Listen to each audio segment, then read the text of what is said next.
आता बघणार आहोत पुणे जिल्ह्यातल्या काही महत्त्वाच्या 9 बातम्या। पुण्यातील मार्केट यार्डात स्वाभिमानी शेतकरी संघटनेचं आंदोलन, प्रतवारी न करता अद्रक खरेदी करण्याची मागणी।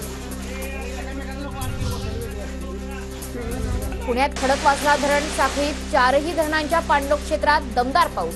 मागील 24 तासात धरणांमध्ये शहराला 1.5 महिना पुरेल इतकाच पाणी साठा।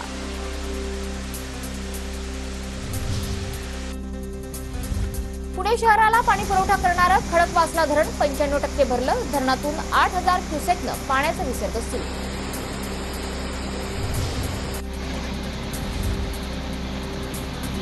पुण्याच्या भोर तालुक्यात 3 दिवसांपासून मुसळधार पाऊस। घाटमाथ्यावर पाऊस पडत असल्यामुळे पावसामुळे नीरा नदीच्या पाणी पातळीतही मोठी वाढ झाली।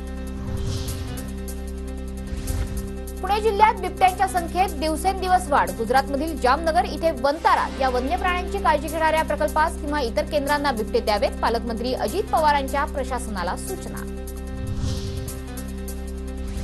पुण्यातील भोर पसुरे रस्त्यावर खड्ड्यांचं साम्राज्य। स्थानिकांवर खड्ड्यांमधूनच वाहनं चालवण्याची नामुष्की। खड्ड्यांमुळे अनेक अपघातही घडतायत। धबधब्यांवर हुल्लडबाजी करणाऱ्या 7 पर्यटकांवर लोणावळ्यात गुन्हा दाखल। आंबेगाव, पवनानगर, भाजे धबधबा परिसरात हे तरुण हुल्लडबाजी करत होते।